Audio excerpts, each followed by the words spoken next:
acara tatap muka Gubernur Bali dengan jajaran pemerintah kabupaten dan berbagai komponen masyarakat Kabupaten Buleleng dalam rangka penyampaian pencapaian pembangunan Bali sebagai implementasi visi Nangun Satkerti Loke Bali melalui pola pembangunan semesta berencana menuju Bali era baru. 44 tonggak peradaban yang semuanya itu adalah untuk kesejahteraan masyarakat Bali dan khususnya masyarakat Buleleng. Kami juga yakin Pak Gub bahwa dari 44 tonggak setiap tahun Bapak Gubernur Bali, Bapak Coace, pemerintah Provinsi Bali telah juga membantu Buleleng untuk mempercepat pembangunan yang ada di Buleleng.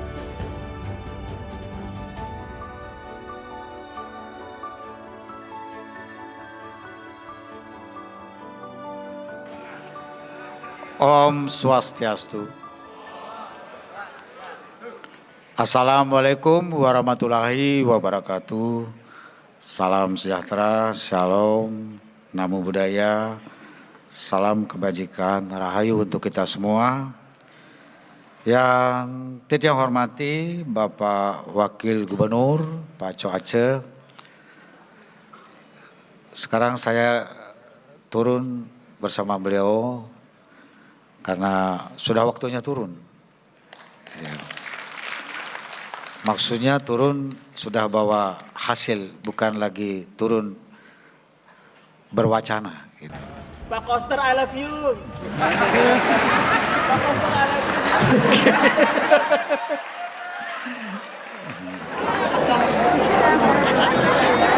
Duduk dulu. Ya.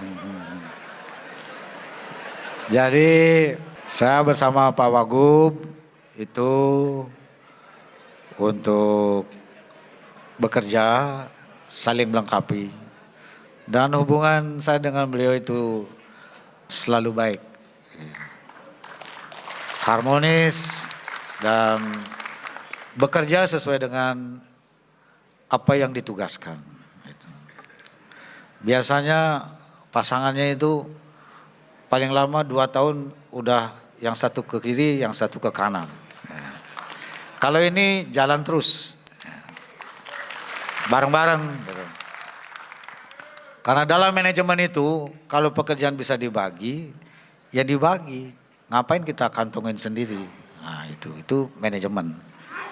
Dan saya juga dibantu Pak Sekda, orang yang sangat rajin bekerja dengan cermat. Dan kebetulan juga dari Buleleng. Dan apa yang saya kerjakan itu bisa dikelola dengan tata kelola administrasi yang baik. Kemudian Bapak PJ Bupati Buleleng, nah itu. Ini PJ rasa bupati nih. Beliau saya pilih untuk bertugas di Buleleng karena kerjanya yang baik sebagai Kepala Badan Kepegawaian Daerah Provinsi Bali. Jadi begitu saya menjadi gubernur, saya tugaskan untuk tata kelola kepegawaian itu biar bagus, biar cepat. Mutasi, promosi, pengangkatan pegawai itu dijalankan dengan terbuka, dengan transparan, dengan akuntabel. Dan beliau bisa menjalankan dengan sangat baik dan cepat gitu. Sehingga dari sekian yang dinilai oleh Komisi Administrasi Aparatur Negara dan Menpan, Bali semuanya terbaik dalam tata kelola kepegawaian, termasuk pengisian jabatan tingginya. Juara terbaik, ranking pertama semuanya. Dan kebetulan dari Buleleng juga. Itu. Biasanya pengisian jabatan itu ruwet, lari sini, lari situ, sogok sana, sogok sini. Kalau sama saya nggak boleh, ya. Harus dengan kriteria yang objektif. Dan itu dilakukan dengan sangat baik. Sehingga sekarang di Provinsi Bali itu adem dia, ya, enak dia, tidak ada beban apa-apa, ya, dan tinggal para jajaran saya itu dengan nyaman bekerja, tidak ada beban yang kira-kira membuat dia itu susah berpikir. Jadi karena itu harus terima kasih saya memberikan tugas pejabat Bupati Buleleng orang yang sangat tepat. Dan saya ikuti apa yang dikerjakan sebagai PJ di Buleleng. Saya ini guru, walaupun dekat secara pribadi, kalau buruk ya buruk, kalau jelek ya jelek. Kalau guru selalu menilai muridnya dengan rapot. Ya. Kalau matematiknya 8, ya pasti dia pintar. Kalau matematiknya 3, mau diapakan? Ya bodoh. Nah, gitu. Udah bodoh, malas pula. Gitu. Di era saya nggak boleh begitu. Semua harus kerja cepat, cermat, ya, dan memberi manfaat. Gitu. Bukan asal kerja. Tiap wain nanda tangan surat, kualis yang ada hasil nih. Gitu. Jadi sekarang harus produktif dan bisa memberi manfaat untuk masyarakat. Ketua DPRD Kabupaten Buleleng beserta Porko Pimda Kabupaten Buleleng, Ketua TPPKK dan Ketua Dekranasda Kabupaten Buleleng, Bendesa Madya, Majelis Desa Adat Kabupaten Buleleng, Camat, Perbekal Lurah, Bendesa Adat se-Kabupaten Buleleng, seniman, budayawan dan tokoh masyarakat, para mahasiswa dan siswa se-Kabupaten Buleleng, undangan hadirin serta seluruh masyarakat serta adik-adik generasi muda Buleleng yang Titiang cintai. Hadir juga di tengah kita Pak Nyoman Sujitra beserta Ibu yang menjadi wakil bupati berakhir yang berapa bulan yang lalu. Doakan biar proses ke depannya bisa berjalan dengan mulus. Semoga kita semua dalam keadaan sehat dan berbahagia. Puja pengastuti rasa angayu bahagia kita panjatkan ke hadapan Hyang Widiwasa. Karena atas asung kertawaronugrahnya kita dapat kumpul bertatap muka secara langsung hari ini Minggu Redite Kliwon Pujut 29 Januari 2023. Tatap muka dengan pemerintah daerah beserta jajaran dengan masyarakat Buleleng. Ini untuk yang pertama kali Titiang bertatap muka sejak dilantik menjadi gubernur 5 September 2018. Sube petang tiban lebih 4 bulan menjadi gubernur, terus bekerja di tempat, sehingga nggak bisa turun. Kalau waktu saya habiskan untuk turun, pasti saya tidak akan bisa bekerja dengan fokus, dengan konsentrasi dan energi yang kuat sehingga bisa menghasilkan kebijakan yang betul-betul bisa dirasakan oleh masyarakat Bali. Enggak gampang. Jadi selama ini Titiang bekerja terus dari pagi sampai malam setiap hari. Titiang bekerja didampingi dengan tim dan perangkat daerah. Kira-kira jam 8 pagi sudah mulai, berakhirnya enggak jelas. Kadang jam 12 malam, kadang jam 1 malam, kadang jam 2 malam. Sehingga betul-betul melelahkan. Titiang bersama Pak Wagub saat ini sudah memasuki tahun kelima kepemimpinan untuk periode pertama. Sejak dilantik 5 September 2018 dan akan berakhir 5 September 2023 tahun ini. Atas kerja keras, bahkan ekstra keras, berbagai kemajuan dan pencapaian kinerja pembangunan dalam melaksanakan visi Nangun Satke Loka Bali, melalui pola pembangunan semesta berencana menuju Bali era baru telah dapat diwujudkan secara nyata. Yang tadi ditayangkan itu hal yang baru, ikon yang baru. Kalau yang regulernya lebih banyak dari itu, tapi itu bukan hal baru. Maju dan berkualitas juga, tetapi bukan hal yang baru. Yang tadi ditampilkan itu adalah hal yang baru semua, sebagai penanda Bali era baru, yaitu 44 tonggak peradaban. Baru tonggak, belum menjadi peradaban yang penuh mapan. Maka harus dijalankan dengan tuntas supaya dia betul-betul menjadi suatu peradaban Bali. Sing gampang sing jadi gubernur ternyata. Ya. Harus betul-betul memahami masalah lokalnya. Ya. Dan bagaimana membangun dengan metode yang baik serta melibatkan semua pihak. Dan begitu Titiang menjadi gubernur, dilantik 5 September 2018, 2019 terjadi lompatan yang sangat baik. PAD-nya meningkat dari 3,3 triliun menjadi 4 triliun. Dengan sumber pendapatan yang sama. Hanya dengan melakukan intensifikasi dan tata kelola yang baik bisa meningkat.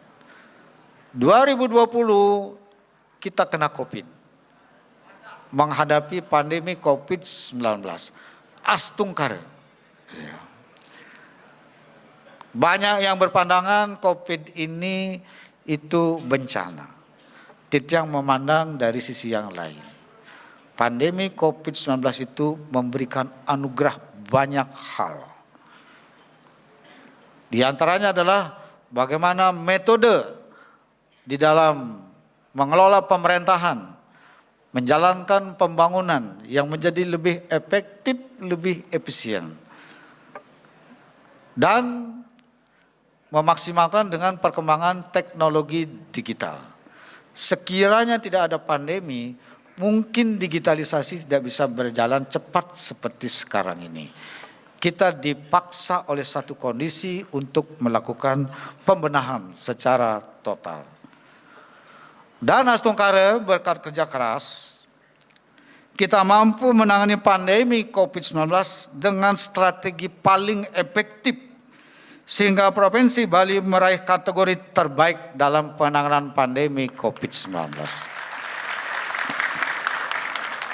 Begitu juga pencapaian vaksinasi termasuk vaksinasi booster saat ini mencapai lebih dari 80%. Bali merupakan provinsi kategori tercepat dan tertinggi vaksinasinya di Indonesia. Sengaja ngalang. Pang seken nemari 5 beleleng. Seken nak beleleng. Di Bali ini dalam mengelola pandemi COVID-19 terbaik. Vaksinasinya tertinggi. Sehingga Bapak Panglima TNI memberikan penghargaan khusus atas penerapan strategi yang paling efektif dalam penerapan PPKM di Bali. Bapak Kapolri juga memberikan penghargaan. Hanya Gubernur Bali yang diberikan oleh Pak Panglima TNI. Itu. Karena dilihat cara kerjanya. Nah itu. Sejalan dengan penanganan pandemi COVID-19 yang efektif dan pencapaian vaksinasi yang tinggi, Bali kembali dipercaya menjadi daerah yang nyaman, aman dan kondusif untuk dikunjungi oleh wisatawan domestik maupun oleh wisatawan mancanegara. Di dalam interaksi dengan pemerintah pusat, Titiang dengan berani mengusulkan agar Bali segera dibuka tanpa karantina 7 Maret 2022. Daerah lain masih ruwet Pak, masih berat Pak. Tapi Bali sudah bisa saya kelola dengan baik dalam penanganan pandemi. Dan setelah Titiang melakukan Yasekerti di seluruh pura yang penting di Bali, Titiang dapat restu alam bahwa pandemi akan berakhir Maret 2022. Itu. Lamanya 2 tahun, pertama kali pandemi COVID-19 di Bali muncul 10 Maret 2020. Titiang membaca satu lontar ketika akan ada siklus besar. Muncul Gering Agung yang tidak bisa diobati lamanya 2 tahun. Itu ada pituturnya, leluhurnya. Dan Titiang yakini itu. Karena munculnya 10 Maret 2020, maka Titiang yakini Maret 2022 berakhir COVID-19. Tapi tidak cukup hanya dengan kata mudah begitu. Ada upaya serius yang tidak dilaksanakan secara niskala dan skala. Secara niskala, Titiang melakukan Yasekerti membakti sebanyak 119 kali. Ngider buane di seluruh Bali. Dengan upakara Dreste Bali. Pekelem segala macam. Semua Titiang tempuh. Baru dapat restu bahwa pandemi COVID-19 berakhir Maret 2022. Dan Titiang diberitahu boleh dah buka wisatanya tanpa karantina. Gitu. Beliau ngasih tahu. Gitu Tara, saya ulang. Suksema. Maka dengan penuh keyakinan Titiang buka wisata Bali ini mulai 7 Maret tanpa karantina sedikit pun 0%.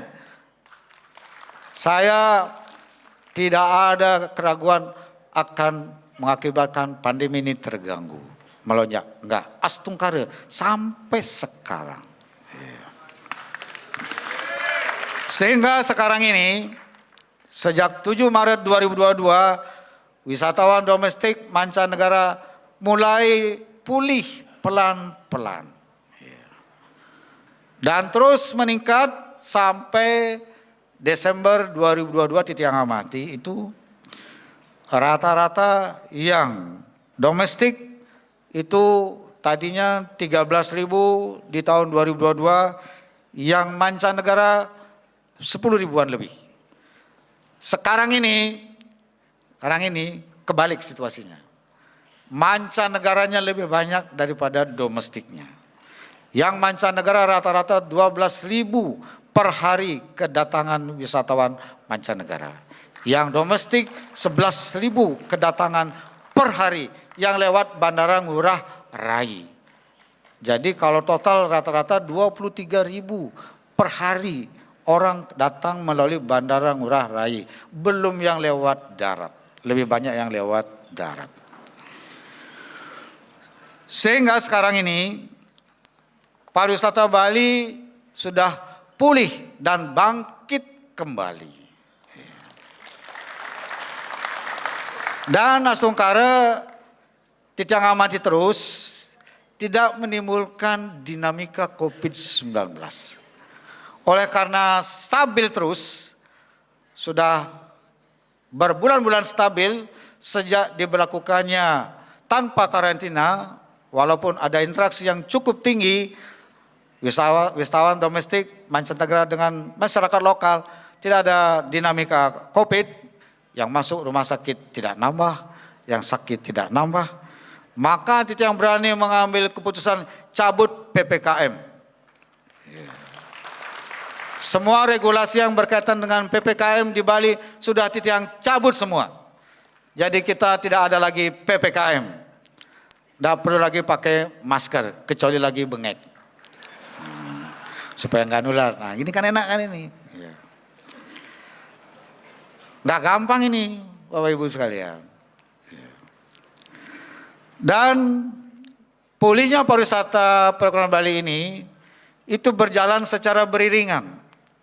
Karena 60% lebih perekonomian Bali itu ditentukan atau kontribusinya dari pariwisata.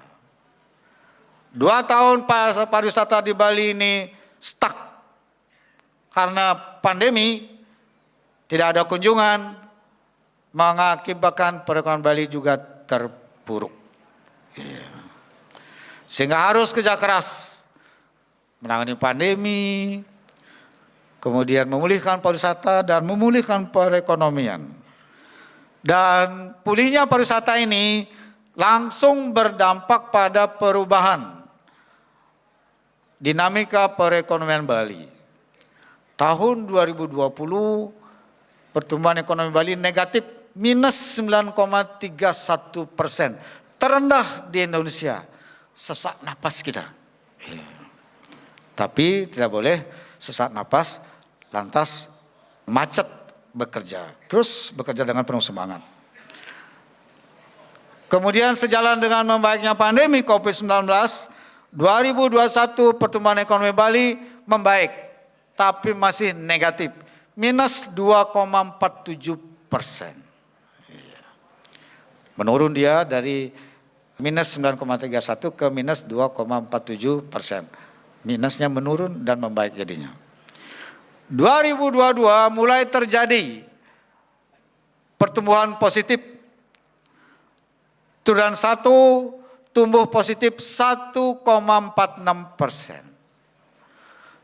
Triwulan 2 tumbuh 3,04%. Dan triwulan 3 tumbuh positif 8,09%. Langsung tancap naik year on year. Triwulan 4-nya belum turun. Saya kira sebentar lagi turun dia karena sampai akhir Desember hitungannya ini kan belum 1 bulan. Jadi saya kira sebentar lagi akan turun dia. Sudah membaik dia.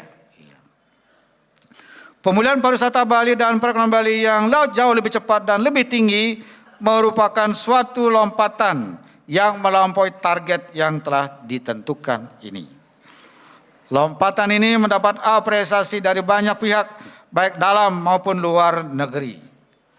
Kini seluruh pelaku usaha pariwisata di Bali telah tersenyum berseri kembali. Hunian hotel sudah penuh, restoran ramai pengunjung, objek wisata sudah dikerumuni lagi. 2 tahun sesak napas, sampai jamuran kolamnya sekarang mulai hidup lagi. Titiang telah mendapat laporan dari pelaku usaha pariwisata. Mulai Desember 2022 sampai Maret 2023, pesanan kamar hotel di Bali semakin meningkat. Kita doakan. Di awal-awal waktu saya menerapkan PPKM secara ketat, saya dibully oleh pelaku usaha pariwisata. Tapi saya nggak pernah terpengaruh, jalan terus. Karena kalau pandemi tidak bisa dikelola dengan baik, jangan harap pariwisata itu akan bisa pulih. Jadi sekarang ini sudah bagus pariwisata kita. Tapi kita ingin ke depan menata pariwisata ini lebih baik. Menjadi pariwisata yang betul-betul berbasis pada budaya, berkualitas dan bermartabat. Tidak boleh merusak tatanan kehidupan kita di Provinsi Bali ini. Hadirin yang Titiang hormati, juga Titiang perlu menyampaikan adanya momentum yang sangat penting dan pertama kali dilaksanakan di Bali, yaitu pertemuan puncak presidensi G20 tanggal 15 sampai 16 November 2022. Pertemuan puncak presidensi G20 dihadiri langsung oleh 17 kepala negara G20. 3 menteri luar negeri mewakili kepala negara G20, 9 kepala negara undangan, serta 14 pemimpin organisasi lembaga internasional. Keren. Ya. Sebagai gubernur oleh pemerintah pusat, Titiang diajak aktif menyiapkan infrastruktur dan sarana untuk mendukung kelancaran presidensi G20 dengan anggaran itu lebih dari 800 miliar, sepenuhnya dari APBN. Titiang juga diberi kehormatan untuk menyambut kedatangan dan melepas para kepala negara dan tamu negara yang menghadiri pertemuan presidensi G20. Semua kepala negara dan tamu negara yang hadir menyampaikan kesannya bahwa pertemuan presidensi G20 di Bali, penyelenggaraan dan hasilnya sukses luar biasa. Ada yang menyebutnya excellence, ada yang menyampaikannya alam Bali ini sangat indah, keramah tamahan masyarakatnya sangat tinggi, dan budaya Bali sangat unik. Itu kesan dari para kepala negara dan tamu negara yang hadir dalam presidensi G20. Titiang waktu melepas sambil berjalan menyalami kepala negara, ngobrol sedikit dengan bahasa Inggris pas-pasan. Yang penting apa nih kenuange maksudnya ngerti gitu. Ya, jadi responnya bagus. Ya. Dan rupanya memang ini kehendak alam. Seharusnya presidensi G20 tahun 2022 itu dilaksanakan di India. Indonesia itu jadwalnya 2023. Tapi waktu pandemi tahun 2020, kasus pandemi di India lagi naik. India nggak yakin akan bisa selesai penanganannya tahun 2022 sehingga nggak siap jadi penyelenggara G20. Indonesia yang siap. Indonesia yang siap, Pak Presiden yang siap, dipilih Bali sebagai tempat pertemuan utamanya. Gitu, puncaknya. Kan tadi ini Gubernur Bali Wayan Koster mohon kesempatan. Ya. Nama Bali semakin harum dan menggema, menjadi pusat perhatian dunia. Bali meneguhkan diri sebagai Bali Padma Buana atau Bali Pusat Peradaban Dunia. Sisi lain dari pertemuan puncak presidensi G20, kita berhasil mempromosikan Endek Bali yang dipakai oleh semua kepala negara dan tamu negara pada saat gala dinner tanggal 15 November 2022. Pokoknya Gubernur Bali sejak kalah. Pokoknya aja gitu. Endek Bali pangman kesempatan, arak Bali pangman kesempatan, gitu. Endek Bali tampil itu, wih keren, wih tumben. Ya. Rangkaian pertemuan presidensi G20 berkontribusi besar dalam percepatan pemulihan pariwisata dan perekonomian Bali. Selain itu, pertemuan presidensi G20 merupakan promosi luar biasa untuk Bali di dunia internasional. Sing perlu musuang pis nama Bali terkenal. Enggak terkenal makin terkenal. Kita bangga karena Bali lebih dikenal daripada Indonesia. Itu. Kata Pak Tito nih, Pak Mendagri cerita panjang lebar. Ketika mengikuti pendidikan di luar itu. Jadi tanya dari mana? Dari Indonesia. Wah, Indonesia itu ada di mana katanya? Itu antara ini sama ini. Wah, di tengahnya itu kan Singapura katanya gitu. Oh enggak, di tengahnya itu ada Indonesia.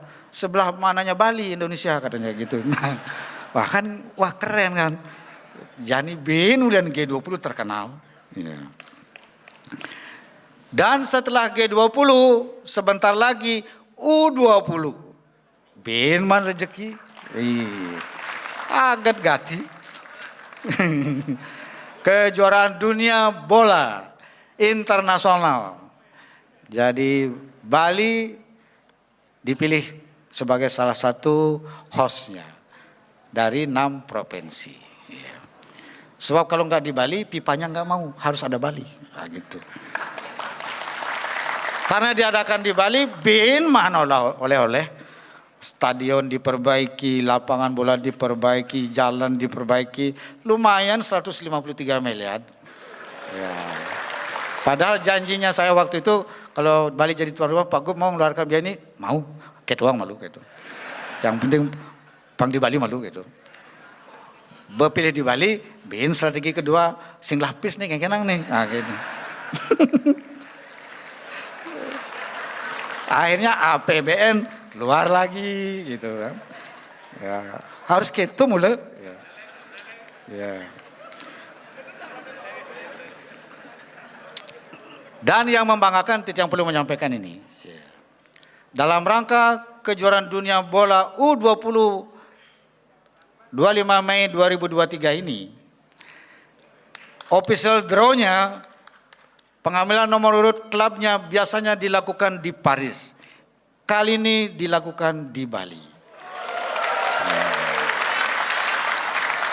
Yang diseleksi 3 tempat, Jakarta, Solo, Bali. Tiang lunas jatuh betara.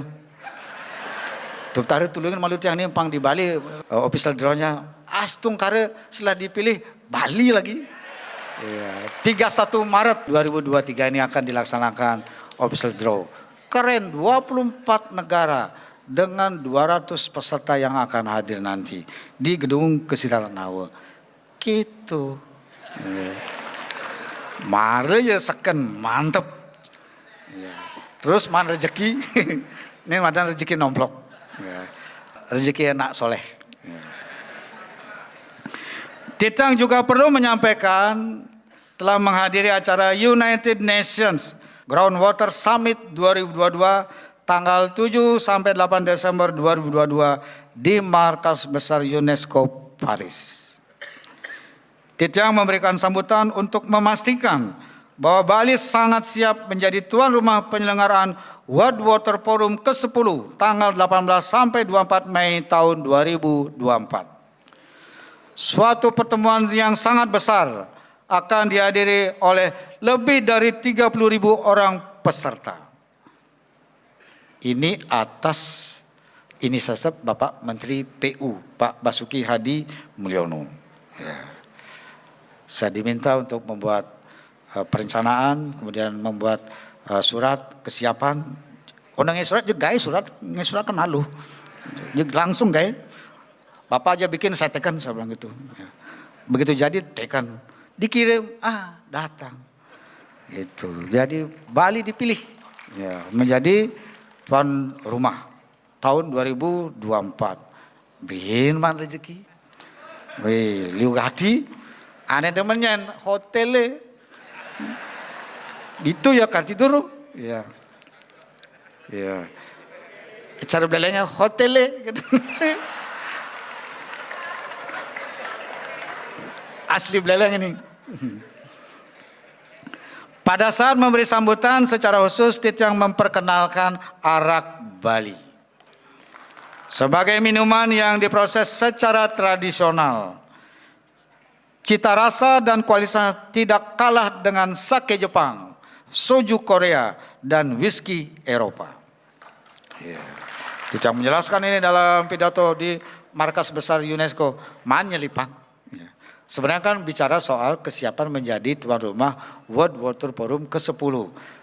Ini kesempatan langka, kemudian karuan 20 tahun bin bisa keme. Harus gunakan kesempatan yang baik di podium nyaduang arak. Supaya dunia tahu tentang arak Bali. Pangsing tahu whisky rogen. Bali ngelah masih raga, sing kalah. Di akhir acara dilaksanakan koktail party dengan arak Bali.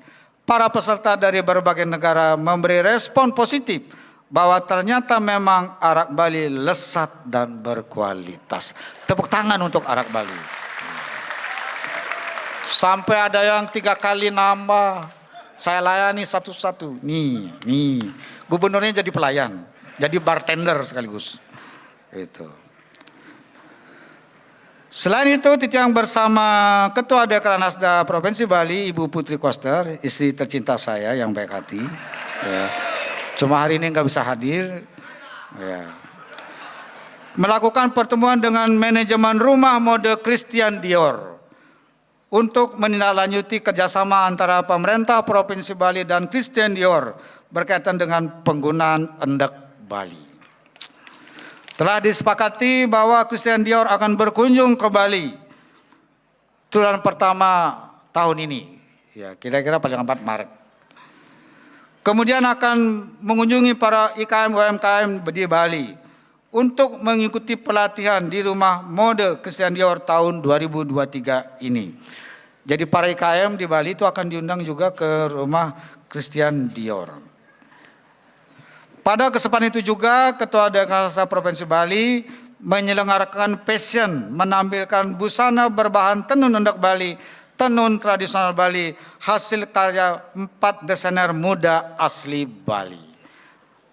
Kita harus promosikan desain orang Bali yang ternyata nggak kalah sama orang dari sana. Jago-jago orang Bali, orang seniman.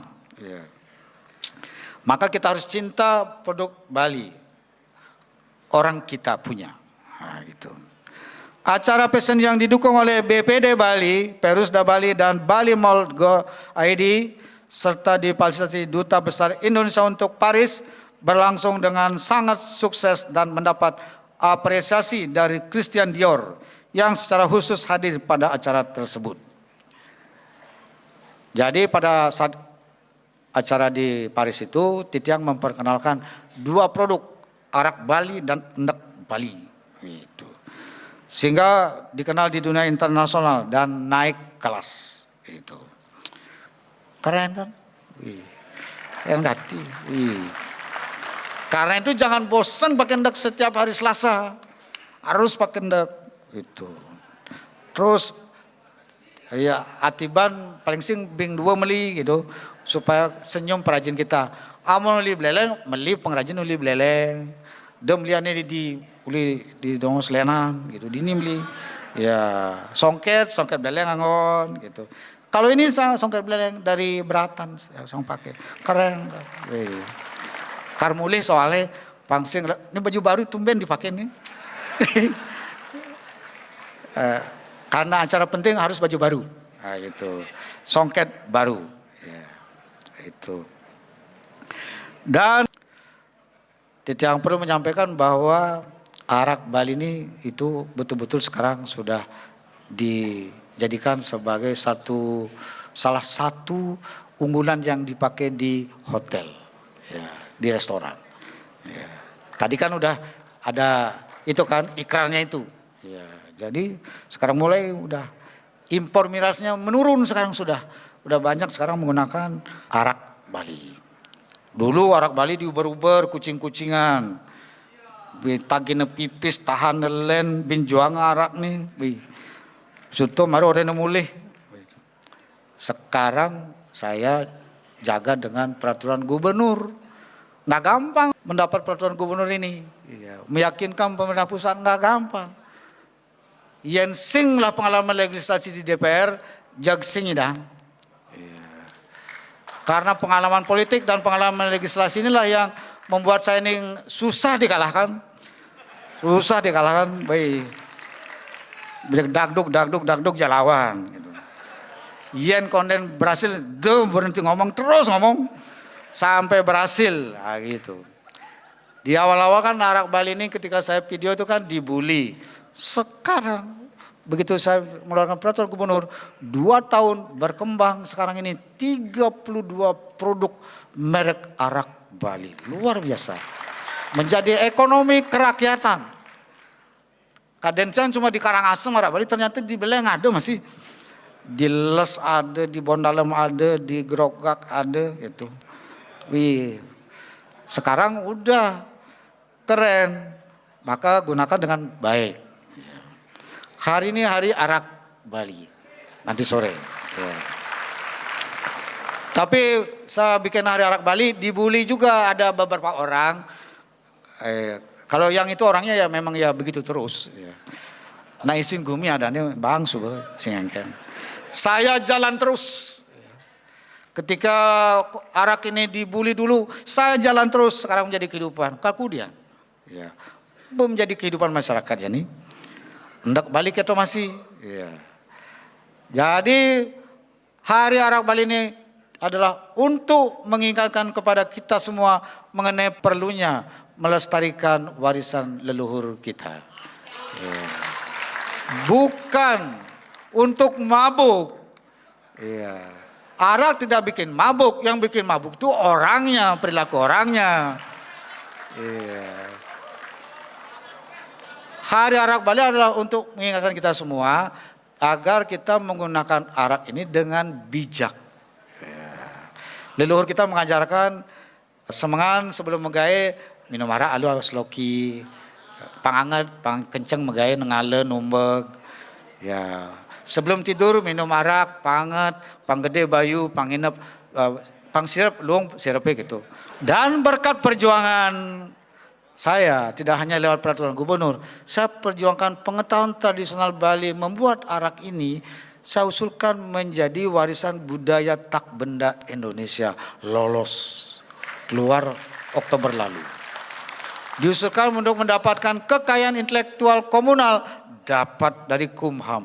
Jadi pengakuan negara ini terhadap arak Bali luar biasa kuat. Jadi pondasinya sangat bagus.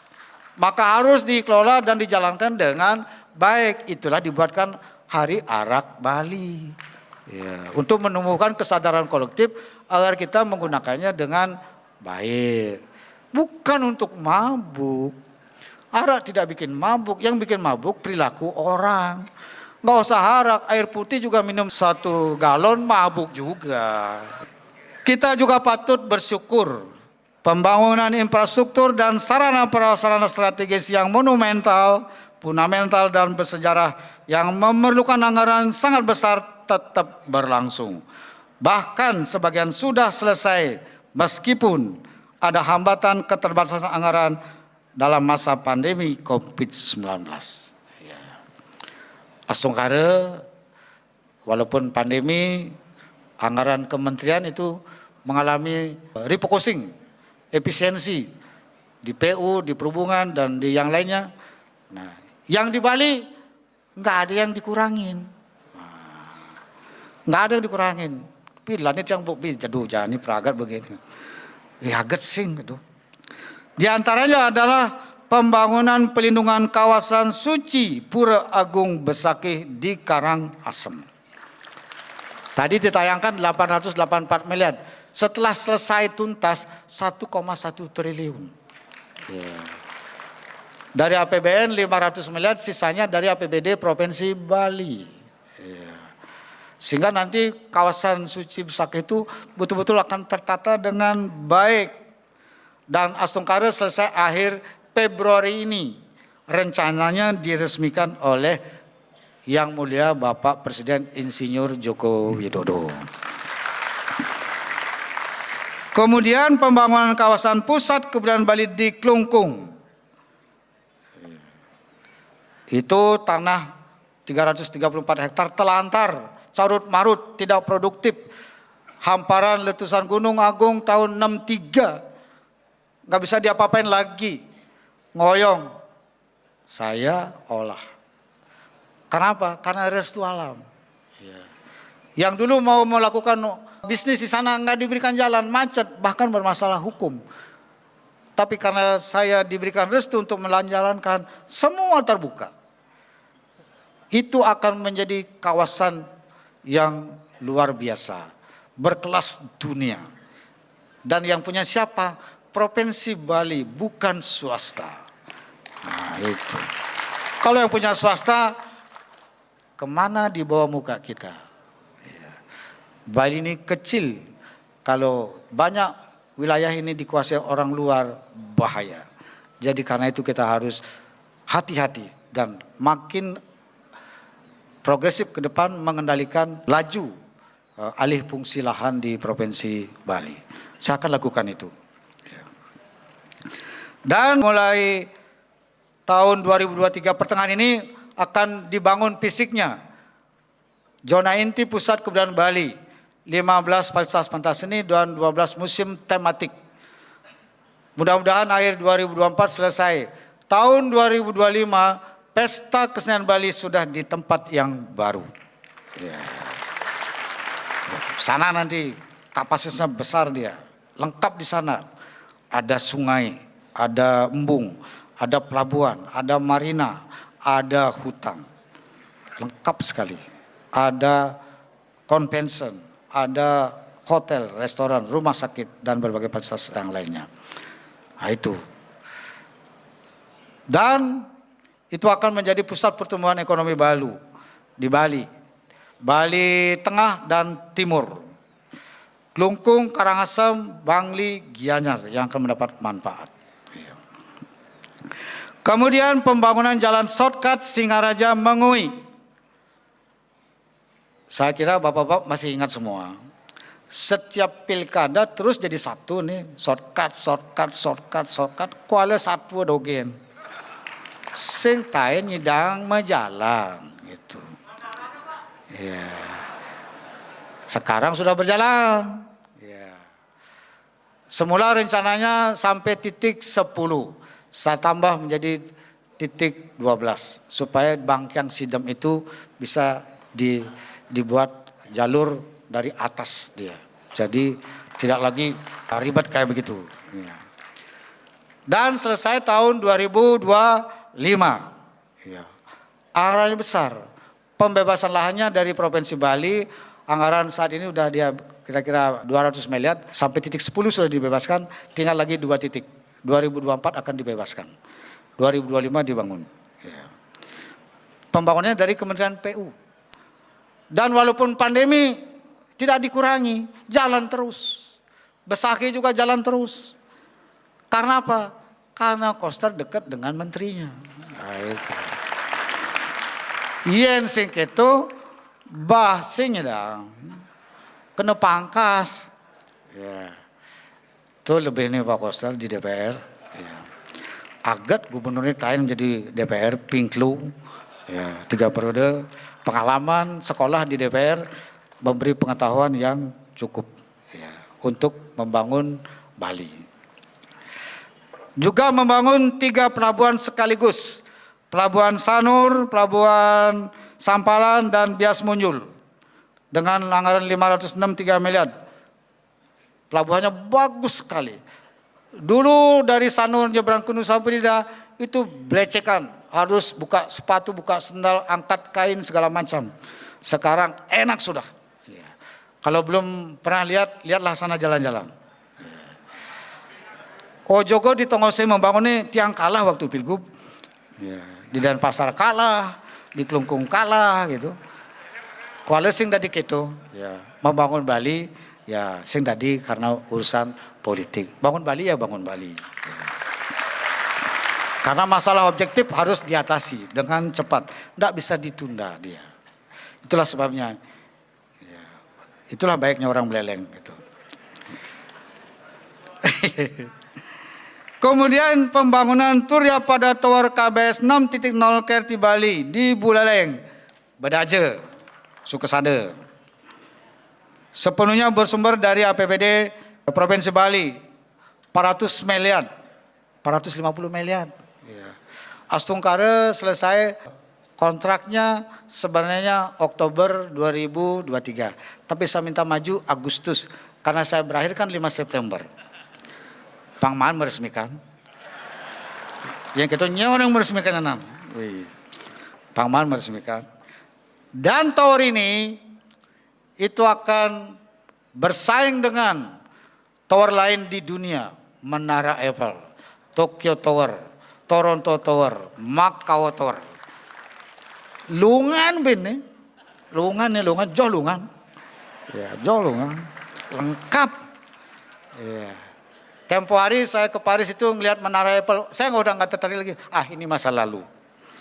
Bus yang menarik, masa depan saya itu Turya pada Tower di Buleleng. Biar bapak-bapak tahu semua, yang namanya tower itu, Menara Eiffel, kemudian Tokyo Tower, Toronto Tower, Macau Tower, tiap hari puluhan ribu orang berkunjung tiap hari. Pendapatan dari situ tinggi. Dan Bali harusnya sebagai destinasi wisata utama dunia yang punya objek berkelas dunia. Masa terus Uluwatu, Tanah Lot, Jatiluwih, bin ke Kintamani, Ntonto Geruh, yang peng nama nak main dong, dia ke Bali. Harus ada variasi dia. Sekarang saya arahkan itu Pelindo bikin yang bagus. Sayang itu mengarahkan desainnya. Gini. Saya awasi langsung. Ya. Terus yang ini, Pada ini, percaya saya, itu akan menjadi objek paling favorit di Indonesia. Ya. Terkenal ya, di gunung lagi, indah betul. Ya. Ini kira-kira inspirasi dari Ki Barak Panji Sakti itu kira-kira. Saya tarik dari Pura Yeh Ketipat itu, karena ada ceritanya. Ya, memandang dari sana ke utara. Sekarang ternyata harus dilakukan dalam dunia sekarang dengan tower. Ya. Beliau yang memberi inspirasi itu. Ya. Karena itu matur suksma. Ya. Kalau itu sudah terbangun, mari mencelep betiket di Denpasar Trans Studio. Itu 350.000. Begitu di Waterboom 400.000 lebih. Cuman gitu-gitu deh, ninggalin lantai kan. Lantai jauh supermarket. Misi apa itu? 450.000. Yang dinilai indah. Ngelihat danau, ngelihat laut, ngelihat kebun. Wih, keren gak hati? Gitu. Ya, luar biasa nanti akan menjadi pendapatannya Pemda Buleleng nanti, pajak hotel dan restorannya. Ya, dan produk lokalnya nanti di situ. Ya. Bersama pemerintah Provinsi Bali. Gitu. Ini terkenal nih. Di Indonesia belum ada tower kayak gitu. Baru pertama di Bali. Itu luar biasa nih. Ini belum nih. Ya. Gubernur di Buleleng jago wanen gitu. Kemudian yang berikut adalah pembangunan bendungan Tamlang di Buleleng dengan anggaran 794 miliar. Sudah selesai. Astungkare ini doakan rencana tanggal 1 akan diresmikan oleh Bapak Presiden. Ya. Doakan ya biar beliau jadi ke Buleleng. Rencananya tanggal 1. Kalau nggak salah besok rapat dengan protokolnya. Sebenarnya rencananya tanggal 26 Januari yang lalu, tapi belum berisi air. Akhirnya ditunda, isi air dulu. Terpaksa Pak PJ saya minta coba gimana airnya yang dari Subak itu dialirkan dulu sementara. Plus saya mohon hujan supaya airnya lebih besar masuk sana. Beneran hujan. Jadi dapat ini bendungan Tamlang. Bapak Presiden berkenan akan berkunjung sekaligus juga rencana mengunjungi pasar di Buleleng ini. Mungkin di Pasar Banyu Asli ya Pak PJ. Ya, siapkan dengan baik. Ya. Kemudian pembangunan tol Jagat Kerti Bali sepanjang 96 km menghubungkan Gilimanuk Mengui dengan anggaran 24 triliun dari investasi. Pembangunannya maju, harusnya 2023 mulai membangun, tapi dibangun maju groundbreakingnya itu bulan September 2022. Sekarang ini sudah dibombardir sepanjang 2,8 kilometer. Dan 2 bulan lagi selesai 3 kilo. Ya, mulai sudah dilakukan. Nah selain itu Titiang juga perlu menyampaikan mengenai pencapaian pembangunan yang lain. Yaitu di bidang pendidikan membangun 17 SMA SMK baru guna meningkatkan kualitas layanan siswa baru yang diterima. Dan mulai tahun 2023 ini, Titiang memberlakukan sejumlah kebijakan baru. Antara lain memberikan bantuan biaya pendidikan dan perlengkapan siswa kepada 10.000 siswa miskin dan sangat miskin, serta bantuan biaya pendidikan kepada 500 mahasiswa miskin di seluruh Bali dengan total anggaran 21,2 miliar. Jadi Titang tidak hanya memikirkan siswa miskin di satu sekolah, tapi se-Bali. Yang sangat miskin tidak hanya bantuan biaya pendidikan, tapi buku juga dibelikan, tas juga dibelikan, didata sekarang, di semuanya di Bali ini. Tidak hanya yang di SMA Bali Mandara di Kabupaten Buleleng. Semuanya, saya nggak nutup sekolah itu, tetap berfungsi sekolah itu, hanya polanya yang saya rubah, karena kewenangannya juga berubah. Itu ditata kembali, nggak ada yang berubah. Kok dibilang saya menutup? Siapa yang nutup? Kalau mau lihat aja di sana, kan tetap ada barangnya di sana. Cuman itu SMA umum harus diseragamkan dengan SMA yang lain. Seragam bajunya sama, treatment kebijakannya sama. Bagi yang miskin dibantu, cuma nggak saja berasrama, itu saja. Yang miskin sekali diberikan dia pakaian, buku tulis, tas, buku itu dikasih, tetap dikasih. Orang tuanya dibantu dengan beras, jadi dia nggak perlu pergi, nggak perlu dia ngasrama, tinggal bersama orang tuanya gitu. Di mana sekolahnya baik, di situ dia, gitu maksudnya.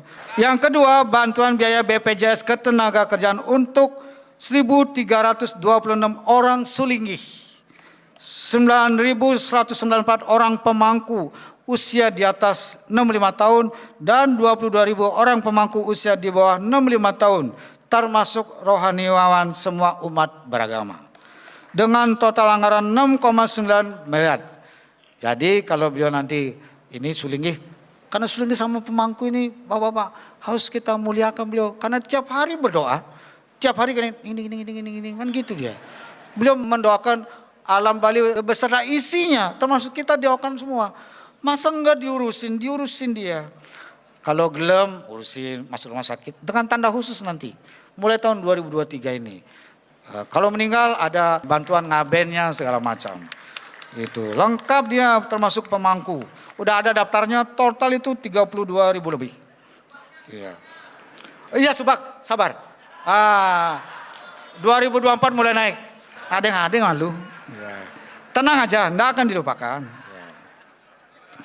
Ketiga, pemberian 1.000 genta dan siwakrana sulinggih sebanyak 357 set dengan total anggaran 3,6 miliar.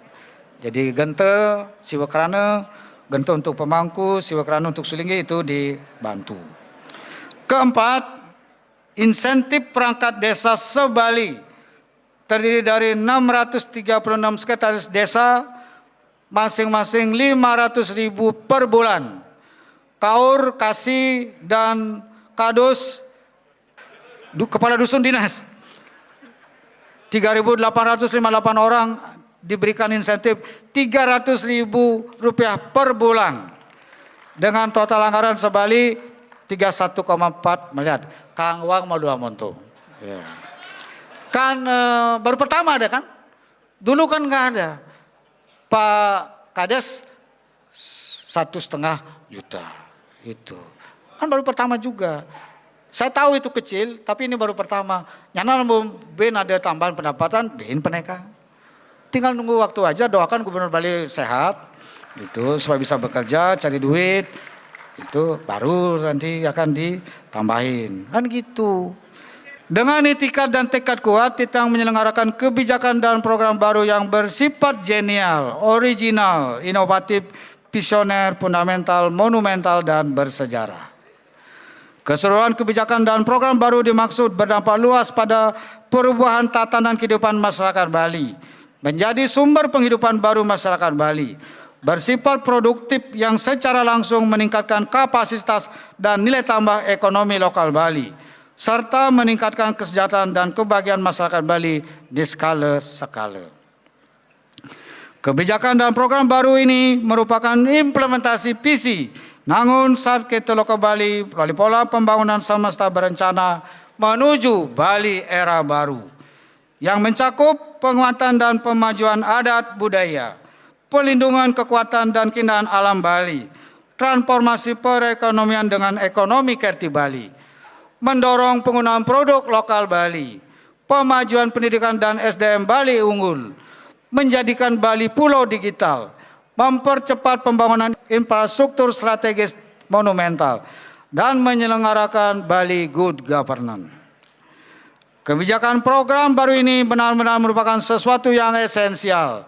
Dari sebelumnya hanya wacana, akhirnya terwujud nyata.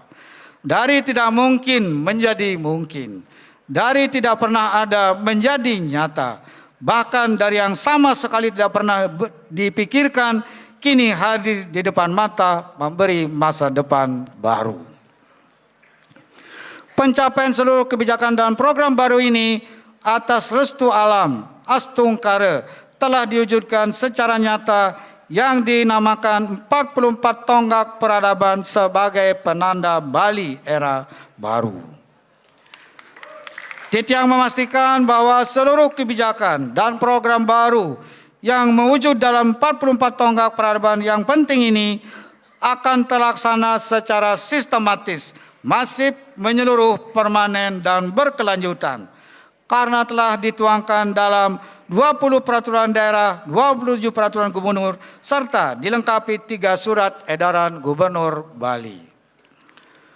Seluruh capaian kebijakan dan program baru ini sepenuhnya Titiang dedikasikan dan wariskan kepada seluruh kerama dan generasi penerus Bali. Pertama, dalam menjaga keseimbangan alam, manusia, dan kebudayaan Bali atau Genuine Bali. Kedua, memenuhi kebutuhan, harapan, dan aspirasi kerama Bali dalam berbagai aspek kehidupan.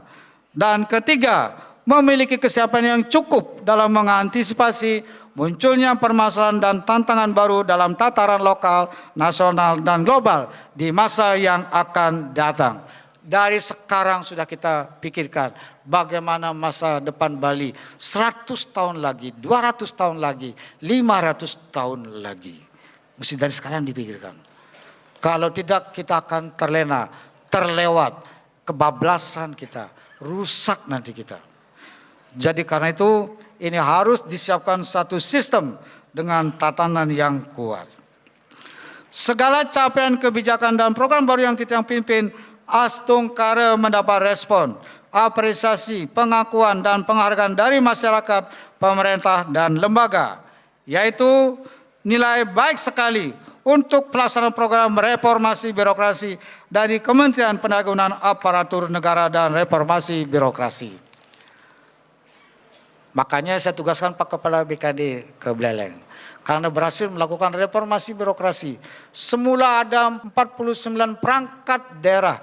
Saya ciutkan menjadi 36. Berkurang berapa dia? 13. Tapi saya membentuk perangkat daerah yang baru, yaitu Dinas Pemajuan Masyarakat Adat dan Badan Riset Inovasi Daerah, 2 yang baru. Ya, atas kalau Badan Riset Inovasi Daerah atas arahan Ketua Umum PDI Perjuangan Ibu Megawati Soekarno Putri yang juga Presiden kelima Republik Indonesia. Koster, kamu bikin Badan Riset Inovasi Daerah, ya, urusin ke intelektualnya, gitu. Dan juga Bapak Kepala BKD ini tidak saja tuntas reformasi birokrasi, tapi juga transformasi dari struktur ke fungsional. Tuntas dia, cepat. Semua sudah selesai. Sekarang sudah sistemnya mapan, makanya saya lepas menjadi PJ di Buleleng. Dan harus berhasil di Buleleng. Gitu. Supaya ada kenangan manis. Kang Wang jadi PJ. Ya. Tercatat masih di fotonya itu. PJ buat di Buleleng. Gitu kan. Kayaknya mati ada ingetan masih. Gitu. Ikan gitu, terakhir kan kita mati semua. Iya, memang mau hidup selamanya kan enggak. Saya juga nanti terakhir mati juga. Ya. Makanya melangnya nih, sekarang saya hidupnya nih udah, kalau hidup susahnya udah saya lewatin semua. Yang paling susah, yang paling buruk udah. Satu aja yang belum saya alami yaitu mati. Karena itu saya sedang membuat jalan kehidupan baik untuk mati. Membuat jalan kehidupan yang baik supaya matinya itu jalannya baik. Sakitnya dulu nyidang masuk surga, lain ada surga. Yang Singawang DJ sobat tempatnya gitu. terima dogen semua gitu. Gitu. Jadi karena itu kehidupannya harus diisi dengan kebaikan. Ya. Dihujat kone nepang mana, dibully kone nepang mana. Anak muluk itu alam beserta isinya. Itu ada nikini, ada nik itu mekejang berfungsi ciptaan Tuhan. Nah, masing-masing menjalankan swadharmanya. Ah, gitu bu.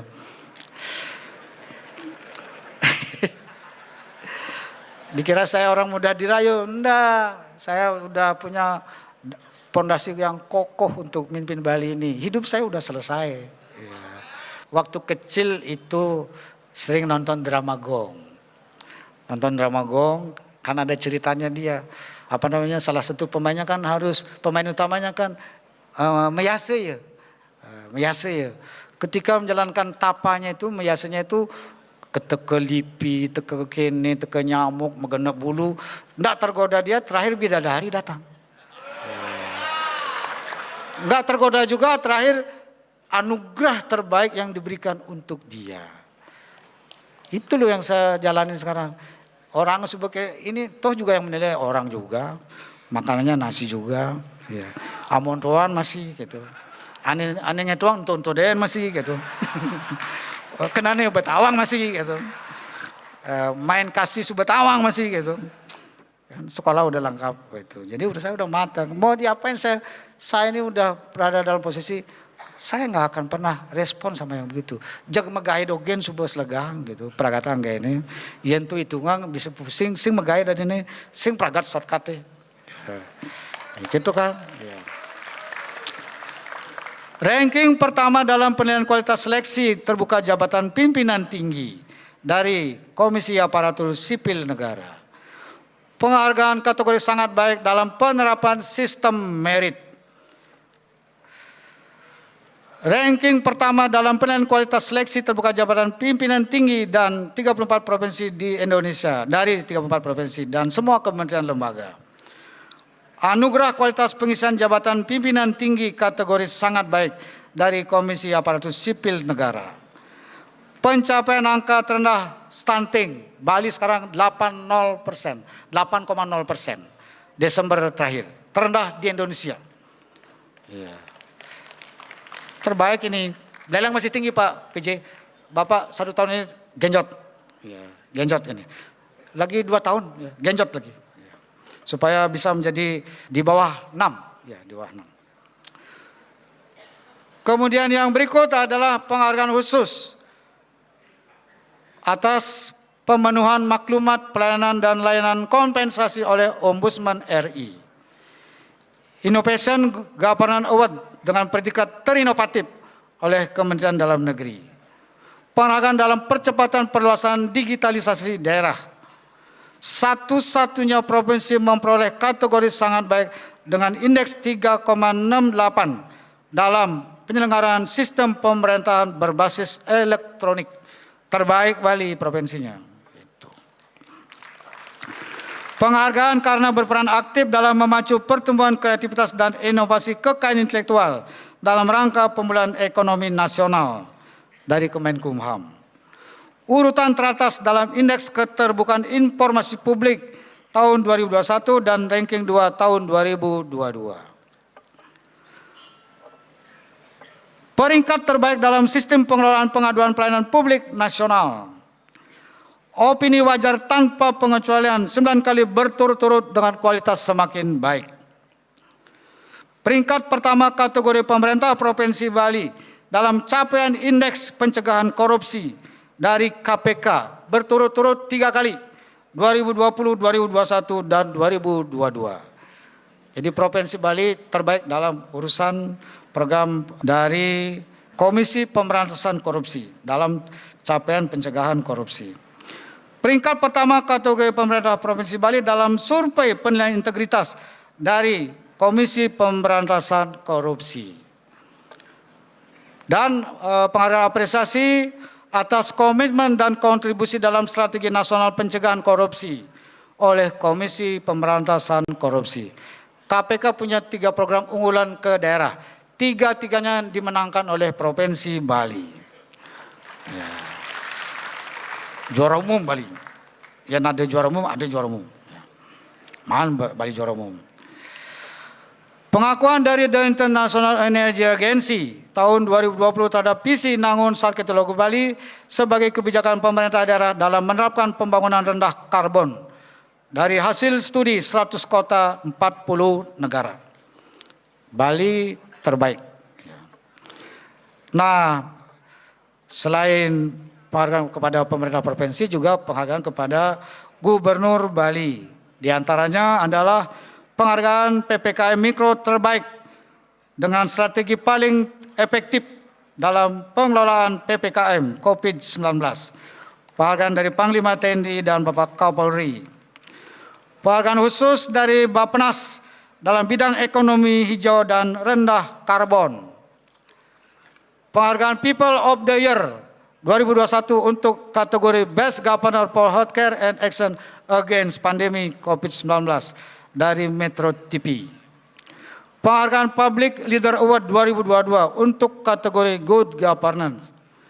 Berita 1. Penghargaan Indonesia Green Economy Award 2022 kategori Best Leader for Green Economy Implementation Truth Economy Kerti Bali dari Warta Ekonomi.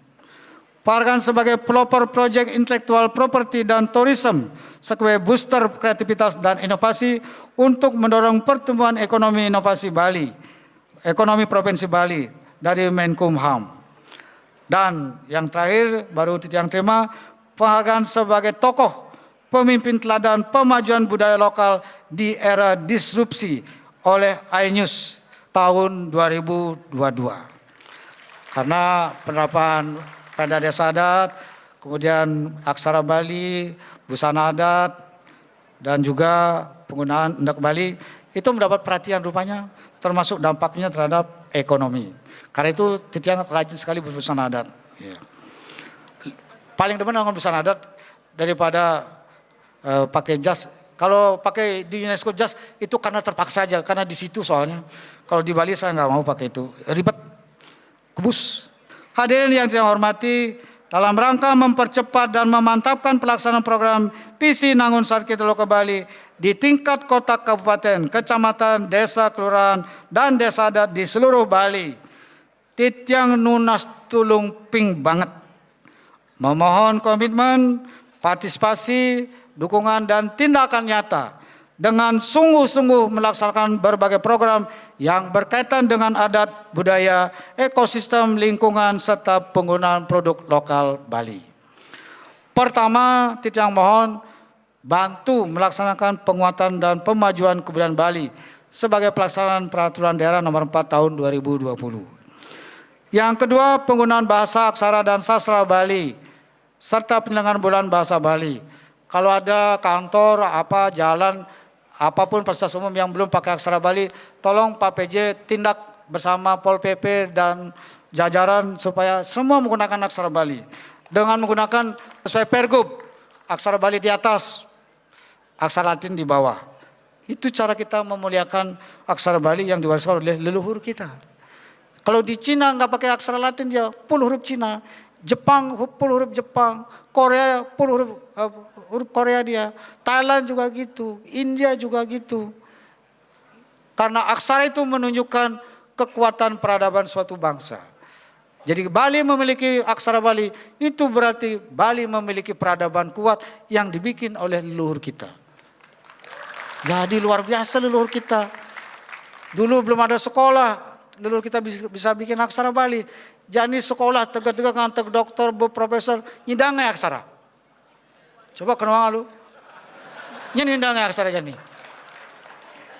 Kuliah bersekian 140 SKS, ada yang bisa bikin aksara untuk mengubah aksara yang ada sekarang ini? Enggak ada yang bisa. Dia orang diri saktian leluhur gelahe. Junjung beliau. Ya. Sebagai nang tinggal nganggon singnya. Yang dibutuh marah, repot. Bisa kena sengkala ya harus baik-baik ya.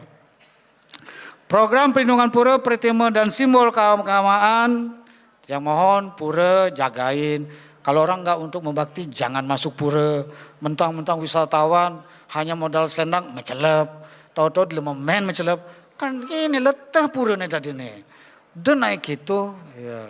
Amun ke pura mati, amun sing de kangong ling sisi ninggalin, daja ke macelep, nih guide masih nakal-nakal nih. Ya. Jadi jangan gitu, harus tertib kita gitu.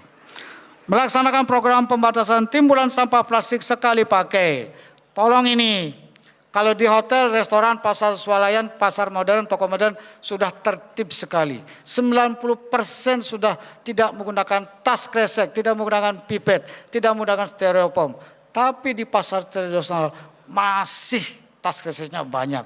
Tas kresek merah lagi, aduh lek adine. Sud. Mas tolong Pak PJ, anggota dewan, Bapak Ibu semua, tolonglah edukasi masyarakat, amun kepeken cari maluan ngabet tas. Dengan tas kresek, tasnya jumlah tuh ngan cari maluan ngabet tas gitu, mau belanja ke pasar, kan gitu ya. Bagusan gitu. Tolong ya Pak PJ tegaskan ini. Ya. Melaksanakan program pengelolaan sampah berbasis sumber, ini yang penting di desa-desa. Jangan lagi numpuk sampah di suatu tempat seperti TPSung, itu kecelakaan. Nggak boleh terulang kejadian itu lagi. Sampah harus dikelola di sumbernya. Paling tinggi di tingkat desa dengan pengelolaan sampah berbasis sumber dipimpin oleh Perbekal bersama Bendesa dan tokoh-tokoh masyarakat. Edukasi masyarakat kita gitu. Yang tadi abian, yang sekian olah dia di TPS 3R. Kemudian pelindungan danau, mata air, sungai dan laut. Jangan membuang sampah, kotoran ataupun juga pestisida ke laut, rusak nanti air kita, laut, danau, sungai dan sumber mata air lainnya. Kemudian penggunaan busana adat Bali setiap hari Kamis, Purnama Tilam dan hari jadi pemerintah daerah. Tolong tertib, gunakan busana adat Bali tiap Kamis, tiap Purnama, tiap Tilam, hari jadi pemerintah daerah. Gunakan busana adat Bali yang keren, songket buleleng, kayak gitu kan, bagus dia. Dia pakai melegenda, ya, ini tuh gendong. Keren gini kan, ganteng dari ini. Padahal saya orangnya jelek, pakai gini luung dari ini. Ya. Awal-awalnya saya susah, sekarang terus pakai jakurnane, akhirnya bisa dari ini. Lama-lama pinter sendiri, ya, gitu. Penggunaan busana berbahan kain tenun endek Bali atau kain tenun tradisional Bali setiap Selasa. Selasa nih, gunakan endek Bali itu. Endek dari Beleleng kalau bisa. Di Beleleng kan ada produksi endek sini. Pakai dia itu. Sekarang saya tegas. Kalau acara di hotel, saya diundang hadir.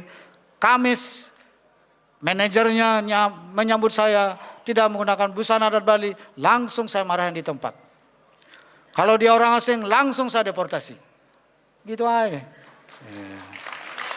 Tidak menggunakan endek hari Selasa, ketemu di hotel manajemennya, enggak gitu, langsung saya marahin. Enggak saya kasih masuk ke ruangan tempat acara. Kamu enggak usah ikut karena kamu enggak tertib. Kalau dia manajernya orang asing, langsung saya minta Kumham deportasi orang ini. Dia harus hormat pada aturan kebijakan di negara kita. Dan menghormati budaya kita. Gitu dong.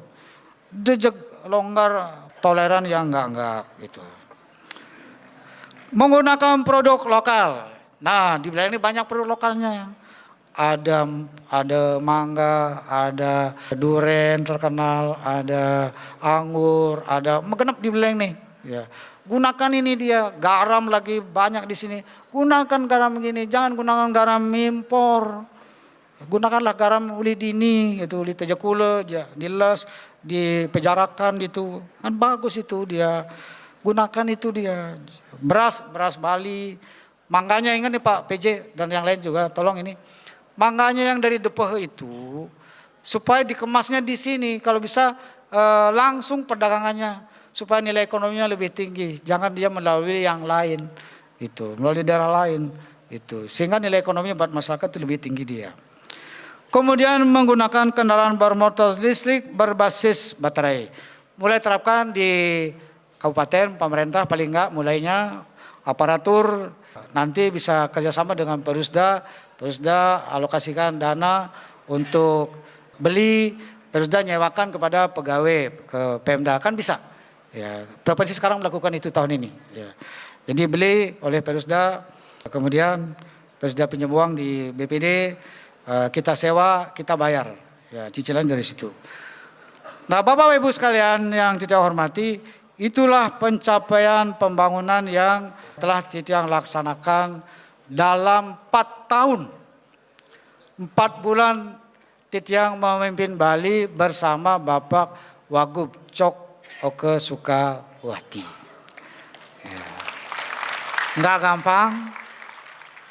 Mulai dari ide, filosofi, membuatkan kebijakan, membuatkan peraturan daerahnya, peraturan gubernurnya, sampai surat edaran dan bisa berjalan.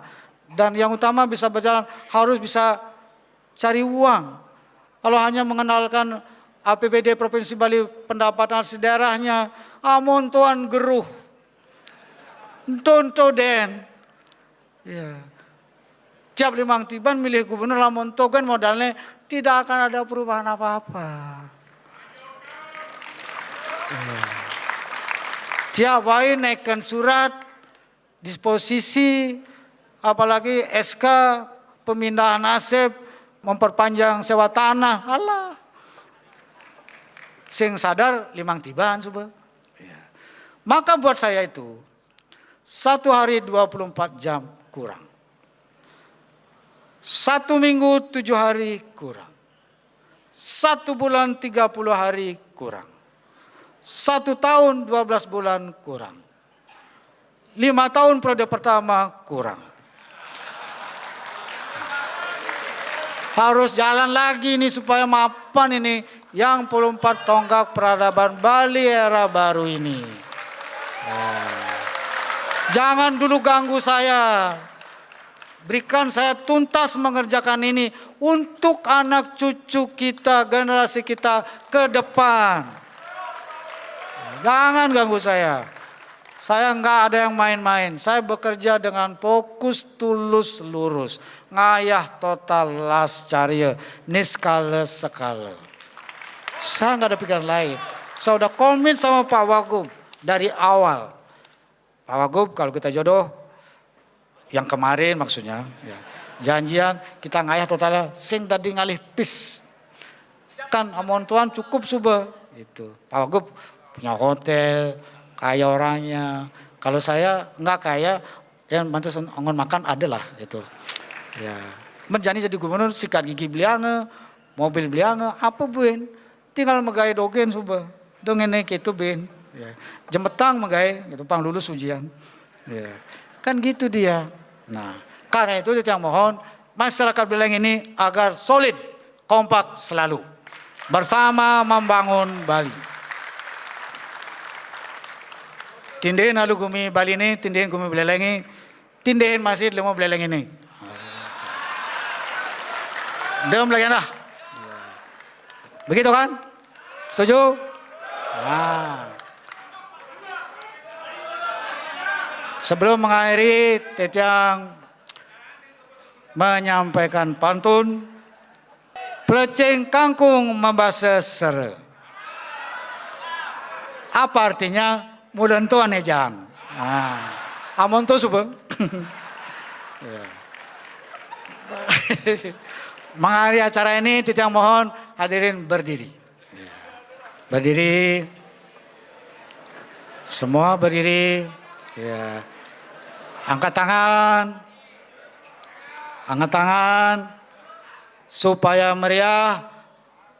Ikuti apa yang saya ucapkan dengan keras, tegas, dan kompak. Merdeka!